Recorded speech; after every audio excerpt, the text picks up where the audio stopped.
My name is Lucas Voss. I'm 35 years old, living in Amsterdam, where I run a sustainability tech startup. Most days are filled with code, meetings, and deadlines. But last month, an unexpected envelope arrived. No sender, just my name handwritten in faint ink. Inside it, a key. And a note that simply said, "Come home." The moment I touched the key, a wave of memories surged, ones I had buried under years of progress and distance. I hadn't called that place home in over 2 decades. Not since I left the Voss estate in the countryside of northern Germany. Not since the night I locked the attic door and promised myself never to return. I wasn't born into the Voss family. I was taken in, an orphan boy with no name, no history. The mansion was grand, ivy crawling over its stone walls, and the Vosses were the kind of people you'd read about in local legends. My adoptive father, Wilhelm, ran a bank. Stern but respectable. My adoptive mother, Ingrid, was known for her charity work and her love of roses. But the real story was what happened behind closed doors, especially after the twins arrived. Before them, I had carved a place in their lives. I was the quiet miracle they spoke of at dinner parties. But when Ansel and Elise were born, everything changed. I became a shadow. My room was moved to the attic. My name, once spoken with warmth, was now absent from daily conversations. Slowly, the house taught me how to disappear. The attic was cold, filled with old paintings and forgotten trunks. But it became my world. I studied there, read old engineering books, and dreamed of building something that would matter. On my 18th birthday, I left without a word, the front door closing behind me like a final chapter. Now, holding this key, I wondered, who sent it? Why now? Was it them? Or was it something else? I packed a small bag, booked a train to Bremen, and began the journey back to the estate I thought I had left behind forever. There's something I need to see in that attic. Something I locked away, not just in that room, but in my mind. The train ride to Bremen felt like traveling through time. The closer I got to the village of Eichenwald, the more the past tugged at me. Cobblestone streets. Wilted trees near the cemetery. And then, the estate. It hadn't changed much. The same wrought iron gate, the same cracked stone lions at the entrance, still guarded secrets no one dared speak. As I walked up the gravel path, every step sounded louder than the last, as if the house itself recognized my return. The key fits perfectly into the old front door. The lock clicked open with surprising ease. Inside, the scent of aging wood and rosewater hit me like a forgotten lullaby. Furniture draped in white sheets, dust motes drifting through pale sunlight, like ghosts frozen in place. The silence was heavy, familiar. The attic door stood where it always had, at the end of the hallway past the grandfather clock. It hadn't been opened in 17 years. My hand trembled as I turned the knob. The hinges groaned, almost in protest, as I pushed it open. The room was exactly as I'd left it.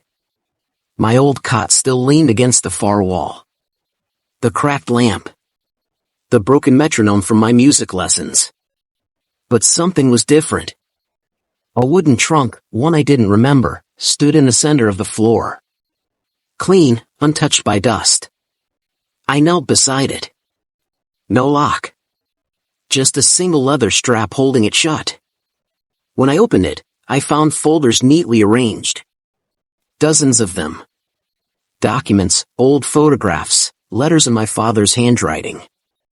And then I saw it, my name, Lucas M. Voss, on a faded certificate. But it wasn't an adoption paper. It was an inheritance deed.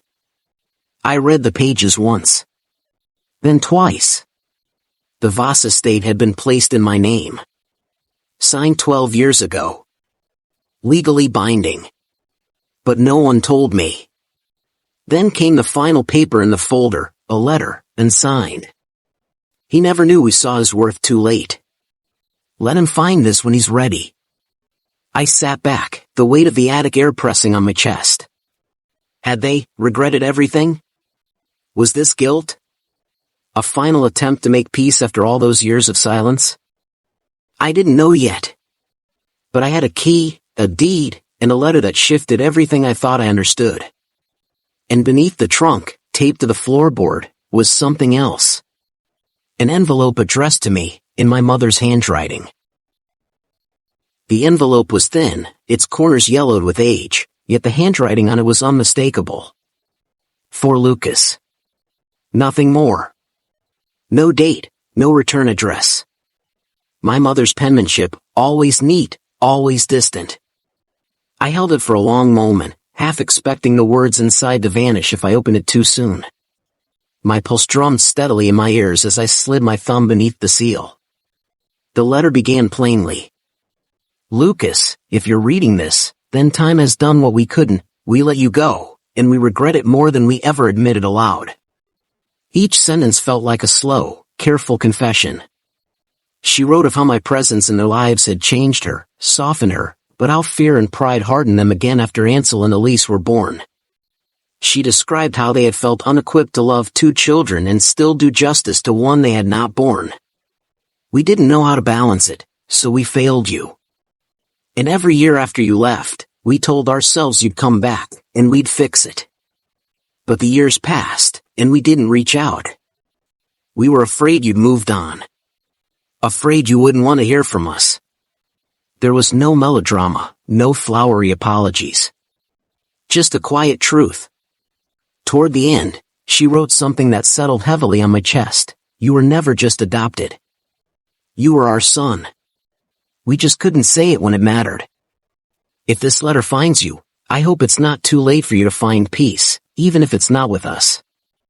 I folded the letter and sat in silence. No dramatic tears, no outbursts, just stillness. The house creaked gently, as if exhaling after years of holding its breath. I descended from the attic, walked through the now faded rooms of my childhood, and stepped out into the soft dusk. The air was cool, the village quiet. I didn't call anyone. I didn't reach out to Ansel or Elise. There was no need. They had made their choices, just as I had. Back in Amsterdam, I returned to work, to building things that mattered. But something inside me had changed. Not because I forgave them, but because I had finally stopped waiting for something that might never come. Weeks later, I quietly donated the estate to a foundation that supports youth aging out of foster care. The house that had taught me how to survive would now be a place of beginning for others. And the letter? I keep it in a drawer. Not as proof of anything owed, but as a reminder that sometimes closure comes not through confrontation, but through clarity. Have you ever carried something unspoken from your past, something you had to face to move on? Share your thoughts below. Your story might just help someone else feel a little less alone.